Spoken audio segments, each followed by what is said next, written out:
Assalamu alaikum. I'm Bakhtavar, your English teacher for class 4. We are doing online classes because of coronavirus so that you can stay at your home and still study.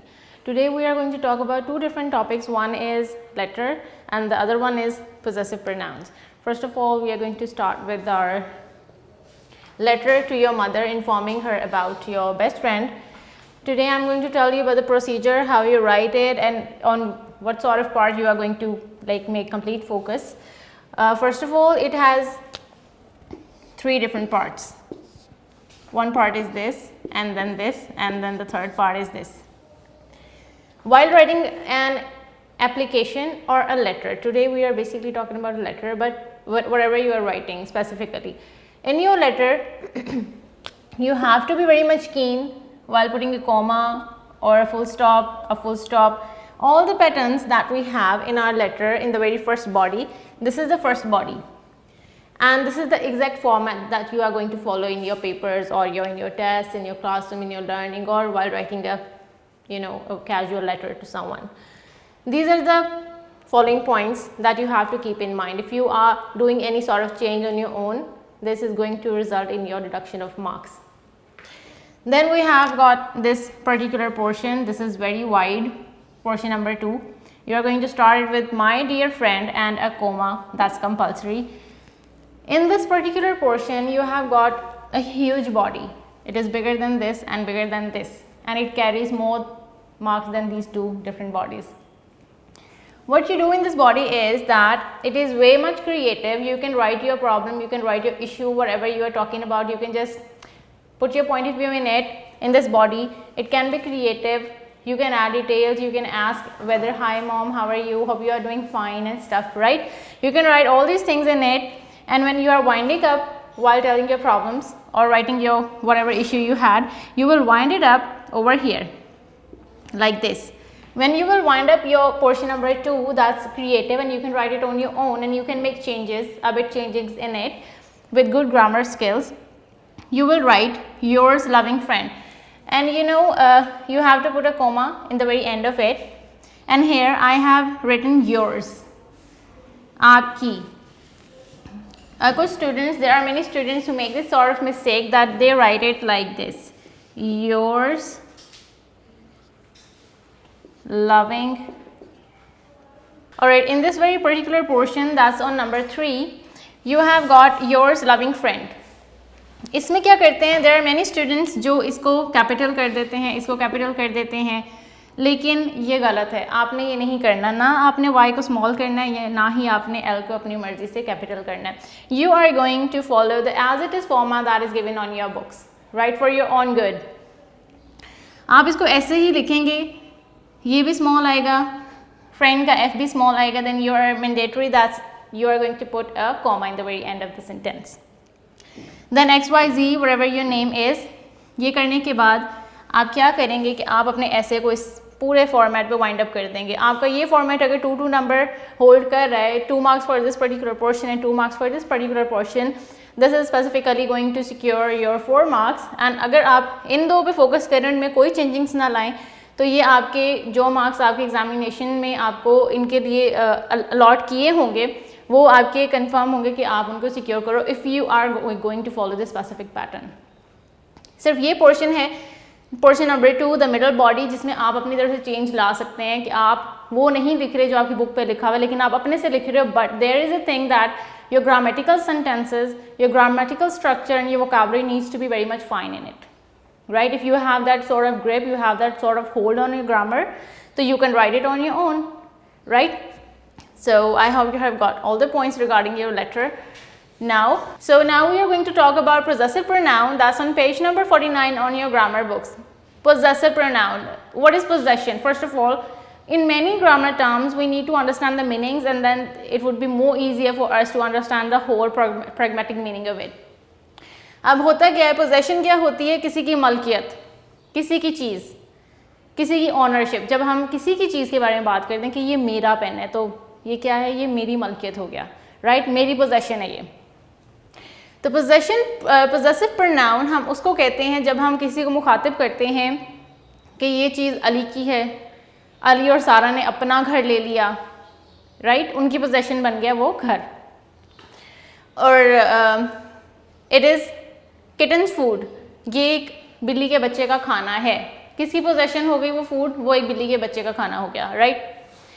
तो possessive pronoun में हमारे पास आ जाते हैं there, cats, हमने इसके साथ ये लगा kittens, allies, Hina's, his, her, your और योर्स।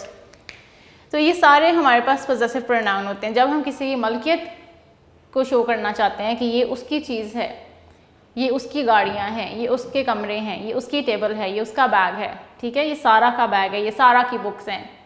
तो हम हमेशा his, her, Hina's, Ali's, their और ये वाला देयर है। You know there are two type of there, one is with EIR and the other one is ERE and there is a huge difference between these two. इसका मतलब होता है उसका, THEIR, that means it is showing a possession, or and whenever we are talking about THERE there, that means वहाँ। ये हम क्या बता रहे हैं? हम लोकेशन बता रहे हैं, हम क्या डायरेक्शन दे रहे हैं कि जी वो चीज़ वहाँ पड़ी हुई है। लेकिन जब हम THEIR की बात कर रहे हैं, that means we are telling something about the possession of someone. तो ये है जी their, Ali and Sara got their on house.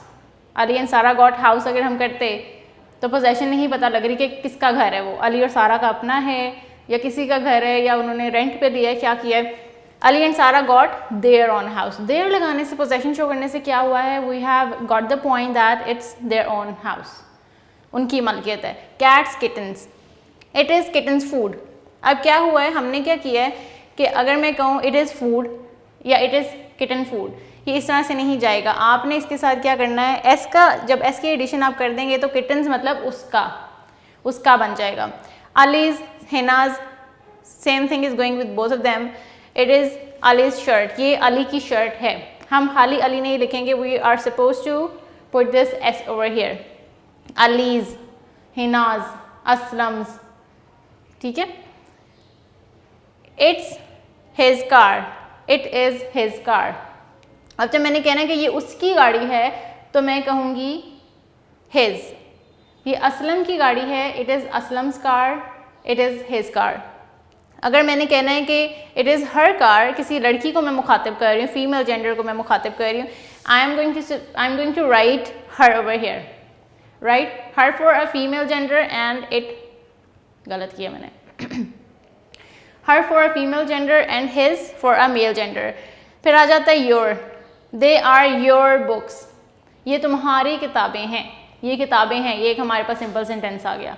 लेकिन इसकी पोजेशन किसकी है, कौन इसको जो है ऑनरशिप किसकी है, कौन इसको जो है लेके चल रहा है, किसकी किताबें हैं, मलकियत किसकी है, वो हम बताएंगे योर। जब हम यहाँ पे योर पुट करेंगे या हिज करेंगे या हर करेंगे तो पता लग जाएगा कि स्पेसिफिक बंदे की ये किताबें हैं, राइट।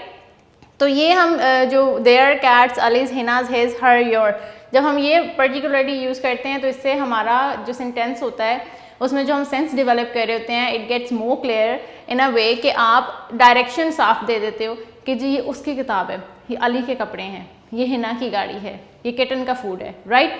तो ये यूज़ करना बहुत ज़रूरी है, इनसे जो है आपकी डायरेक्शन वाज़े हो जाती है।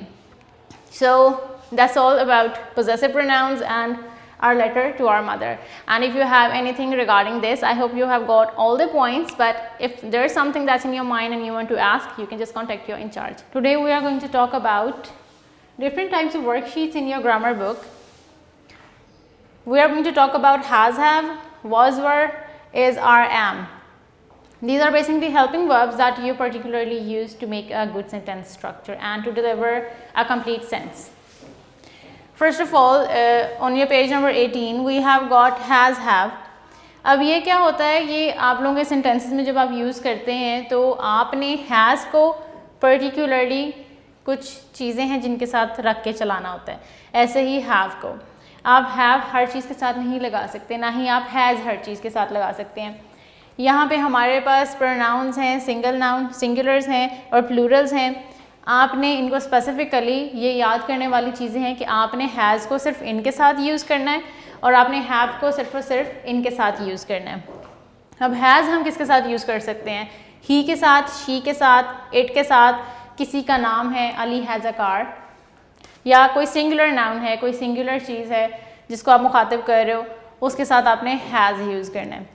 And when it comes to have, we have got I, you, they, we और प्लूरल. आप देखें हैव हम मोस्टली वहाँ पे यूज़ कर रहे हैं आई के अलावा in all those things which are multiple, two और more than two, right. Plurals हैं तो हम कह रहे हैं वी हैं, मैं और कोई और, ये मोर देन टू या टू लोग हो गए ना. वी के साथ हम कह रहे हैं दे भी ज़्यादा है, यू और आई. इनके अलावा जब हम यहाँ पे देखते हैं तो हम हमेशा प्लूरल्स के साथ, ज़्यादा चीज़ों के साथ, anything that is more than two और टू, उनके साथ हम हैव को यूज़ करेंगे. लेकिन मोस्टली सिंगुलर्स के साथ जब हम किसी सिंगल पर्सन को मुखातिब कर रहे हैं, ही को कह रहे हैं, शी को कह रहे हैं, इट को कह रहे हैं, किसी का नाम ले रहे हैं, तो हम क्या कहेंगे, हैज़ का इस्तेमाल करेंगे. For example if I am saying the cat has got nice fur. अब एक बिल्ली की बात हो रही है और हम क्या करते हैं कि its gender is not basically revealed, it has got a nice fur. अब मैं इट लगाऊं या द कैट लगाऊं, both of the things are singular. This is something that you need to put your focus on कि आपने क्या करना है, आपने हैज़ देखना है कि क्या जिस चीज़ के बारे में आप लिख रहे हैं या बात कर रहे हैं, वेदर सिंगुलर और प्लूरल. तो यहाँ पे ही, शी, इट और एनी नेम या सिंगुलर के साथ आप हैज़ लगाएंगे और फिर आई, यू, दे, वी और प्लूरल नाउन्स के साथ आप लगाएंगे हैव. फॉर एग्जाम्पल इफ़ आई से ही डैश अ कार, उसके पास एक गाड़ी है, ही हैज़, राइट. ये पोजेशन शो कर रहा है कि उसके पास एक गाड़ी है. अब फिर आ जाएगा जी she dash a pen. She, क्योंकि ये भी सिंगुलर है तो we are going to give it a follow up with has, she has. ऐसे ही इट हैज़ नाइस फर, जो मैंने आपको पहले बताया था. Aslam dash a big bag, Aslam has a big bag, right. ऐसे ही आप हैव के साथ चलेंगे कि जी I dash a car, I have a car. Then you have a car, इसके साथ भी आपका हैव आ जाएगा. इसके बाद अब हमारे आ जाते हैं जी वॉज और वर. वॉज और वर हम कहाँ यूज़ करते हैं, in all those sentences which are in past form. जो हमारे माजी में गुजरे हुए वक्त में हम चीज़ें कर रहे होते हैं या कर चुके होते हैं या हम कॉन्टीन्यूटी शो कर रहे होते हैं, लेकिन हम किस बेस पे कर रहे होते हैं, हम अपने माजी के बेस पे कर रहे होते हैं, पास्ट के बेस पे कर रहे होते हैं. उधर हम क्या यूज़ करते हैं, वॉज या वर. वॉज और वर के बारे में भी we need to be very much sure about the format of it in which we are going to use was. It is quite same as has.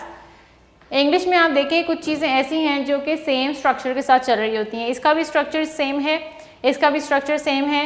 And if you just make a look on is, you are going to see the same structure here. There can be slight difference, लेकिन most of them are same. तो आप अगर ये एक group याद कर लें कि ये जी हमारा एक ग्रुप 1 है और ये हमारा ग्रुप 2 है, राइट. इसी तरह से ये हमारा ग्रुप 1 है और ये ग्रुप 2 है. अगर आप ग्रुप्स की सूरत में इनको एक दफ़ा जहन नशीन कर लें तो that would be more easier for you to whenever you are writing an essay, whenever you are writing something, doing something in English grammar, तो that would be easier for you कि जी मैंने इसके साथ ये लगाना था. और practice makes a man perfect, as you know. अगर आप इसकी प्रैक्टिस करते जाएंगे तो आपको सोचने का भी नहीं होगा कि मैं सोचूं क्या लगाना था. You will just keep on writing और कीप ऑन टॉकिंग. अब हमारे पास वॉज आ जाता है जी सिंगुलर नाउन्स के साथ, ही, शी, इट, आई, नेम. जब आप किसी सिंगल पर्सन की, सिंगल चीज़ की बात कर रहे हैं, सिंगुलर की बात कर रहे हैं, you are always going to give it a follow up with was. और वर क्या आ जाता है, it is as same as have. Were हमेशा वहाँ यूज़ होता है जहाँ प्लूरल की बात होती है, जहाँ मल्टीपल की बात होती है, जहाँ 2 और मोर देन 2 की बात होती है. अब वहाँ पे वर्ड लगा देते हैं. We were going to the park, you were going to the park, they were going to the park, और plural Aslam and Sara both were going to the park, right. ऐसे हमारे पास he आ जाता है. he was driving a bicycle, she was driving a bicycle, it was driving a bicycle, I was driving a bicycle, right. और कोई भी नाम, Aslam was driving a bicycle. तो जब भी कोई सिंगुलर की या वन थिंग की, एक नाउन की बात हो रही है, सिंगल की बात हो रही है, you are always going to give it a follow up with was. और जब किसी you are talking about something that is in a multiple form और मोर देन 2 और 2, तो आप क्या करेंगे, वर्ड का इस्तेमाल करेंगे। फिर हमारे पास आ जाता है इज़, आर, एम। अब ये हम कहाँ यूज़ करते हैं, ये हम यूज़ करते हैं प्रेजेंट कॉन्टीन्यूस में मोस्टली, और प्रेजेंट कॉन्टीन्यूस में यूज़ करके हम इसका क्या करते हैं जी, स्पेसिफिकली जहाँ पे ये लोग आते हैं सब्जेक्ट के बाद आ रहे हैं या ऑब्जेक्ट के बाद आ रहे हैं, किसके बाद आ रहे हैं, हमने जब इसको पुट इन करना होता है तो हमने ये देखना होता है सेंटेंस में कि हमारे पास सब्जेक्ट में क्या चीज़ आ रही है, किसके साथ इज़ लगना है, किसके साथ आर लगना है, किसके साथ एम लगना है। तो is, it is as same as was, he, she, it, और सिंगल नाउन के साथ आपने इज़ का इस्तेमाल करना है। फिर हमारे पास आर आ जाता है यू, दे, वी और plural. Anything that is 2 or more than 2 that is in a multiple form, you are going to use are with it, right? फिर आ जाता है am। जब आप अपनी बात करेंगे, जब आप अपने आप को, you are nominating your own self, then you are going to put am over there, right? He is playing in the garden, she is playing in the garden, it is playing in the garden, Aslam is playing in the garden, right? You are playing in the garden, they are playing in the garden, we are playing in the garden, और Sarah and Hina are both are playing in the garden। आप ये देखें कि जब भी यहाँ पे देखें 2 की या इससे ज़्यादा लोगों की जब बात हो रही होती है तो आपने क्या करना है, आर का इस्तेमाल करना है। जब आप सिंगल की बात कर रहे हो, जब आप किसी का नाम ले रहे हो या जब आप किसी को मुखातिब कर रहे हो तो आपने इसका इस्तेमाल करना है। और I am playing in the garden, I am playing in the garden, मैं बाग में खेल रहा हूँ। तो आपने जब आई लगाना है तो आपने उसके साथ क्या करना है, एम का इस्तेमाल करना है। इसी तरह से जब हम हैज़ हैव की बात करते हैं तो हम हैज़ हैव बेसिकली कहाँ यूज़ करते हैं, जहाँ पे हमने पोजेशन का इस्तेमाल करना, जहाँ पे हमने दिखाना हो कि जी ये चीज़ उसकी मलकियत है। आई हैव अ पेन, ये पेन क्या हो गया, मेरी पोजेशन हो गई, ये मेरी मलकियत होगी। आई हैव अ पेन, ठीक है। They have a car, they have a house, जब हमने कहना है कि जी ये चीज़ उसकी मलकियत है। The kitten has kittens food और कैट फूड, मतलब ये कि ये एक बिल्ली का खाना है, ये किटन का खाना है, तो आप क्या करोगे, the kitten has kittens food, right. तो पोजेशन शो करने के लिए आप हैज़ और हैव का इस्तेमाल करते हैं। पोजेशन के अलावा क्या होता है, पोजेशन के अलावा आप अगर एक्शन शो करना चाहते हैं तो आप वहाँ पे भी इन दोनों का ही इस्तेमाल करते हैं। जैसे mostly the sentence that you use in your classrooms as well, it is I have done my work, she has done her work, right. तो देखें आपने आई के साथ मैंने क्या किया, हैव लगाया। शी जब मैं उससे किसी और से मुखातिब थी and that was basically a singular person, तो मैंने वहाँ पे क्या किया, शी हैज़, तो वो चेंज आ जाता है। And when you will do the practice with it, practice makes a man perfect, you are going to do a very great job. अगर आप इनको प्रैक्टिस करें और डेली बेसिस से प्रैक्टिस करें तो आप बहुत यूज्ड टू हो जाएंगे इसके। अब हैज़ हैव मैंने आपने देखा पोजेशन और एक्शन में शो करता है, लेकिन आपने ये ग्रुप्स याद कर लेने हैं कि हैज़ किन किन के साथ लगेगा और हैव किन के साथ लगेगा। सिंगल चीज़ों के साथ हैज़ और ज़्यादा चीज़ों के साथ have. For example Mary, Mary क्या है, सिंगल चीज़ है, सिंगल नाउन है। मैरी हैज़ अ बुक, अब क्योंकि ये सिंगुलर है so I have written has. मैं हैव भी लिख सकती थी, लेकिन किस सूरत में, उस सूरत में अगर मेरे पास यहाँ पे प्लूरल होता या फिर 2 से ज़्यादा चीज़ें होती या 2 होती तो मैं तब यहाँ हैव लिखती। लेकिन क्योंकि मेरे पास ये सिंगल बॉडी यहाँ पे है, सिंगल नाउन है, तो मैं यहाँ हैज़ लिखूँगी। Mary has a book, the rabbit has long ears. अब ये रैबिट है, ये सिंगुलर है, it is a singular noun, इसलिए मैंने यहाँ पे हैज़ लिखा। इस तरह से अगर मैं इसको रैबिट की जगह, या अभी सिंगुलर है, अगर मैं इसके साथ एस लगा दूँगी तो ये क्या हो जाएगा, रैबिट्स हो जाएगा। And that would be something in a multiple form और मोर देन 2। अब ये 2 भी रैबिट्स हो सकते हैं और it can be more than 2 rabbits as well. जब यहाँ मैंने रैबिट्स लगा दिया तो मैं यहाँ हैव लगाऊंगी, the rabbits have long years. जब यहाँ ज़्यादा हो गया, यहाँ पे सिंगल नहीं रहा, ये प्लूरल में कन्वर्ट हो गया, तो यहाँ पे हैज़ नहीं रहेगा, ये भी हैव में कन्वर्ट हो जाएगा। जब यहाँ प्लूरल हुआ तो यहाँ पे हैव हो गया, जब यहाँ सिंगुलर हुआ तो यहाँ पे हैज़ रखना है आपने। फिर हमारे पास आ जाता है दे हैव 2 शर्ट्स। अब दे क्या है, दे सिंगुलर नहीं है, दे क्योंकि ज़्यादा लोगों के बारे में बात हो रही है। They are talking about people who are 2 और मोर देन 2। हमें नहीं पता कितने लेकिन ये हमें ज़रूर पता है कि या तो 2 हैं या 2 से ज़्यादा हैं, इसलिए हम क्या करेंगे, इसके लिए यहाँ हैव का इस्तेमाल करेंगे। Alright, so it was all about today's lesson. We have studied about has, have, was, were, is, are, am. अब मैं आपसे एक्सपेक्ट कर रही हूँ कि you are going to do a lot of practice of it in your speaking and in your writing as well. आपने दोनों में इसकी प्रैक्टिस करनी है so that you will be perfect. And if you have any query regarding this, if you have any questions, you can just call your in charge and ask her anytime. And I hope you have got all the lesson. Very best of luck. Thank you.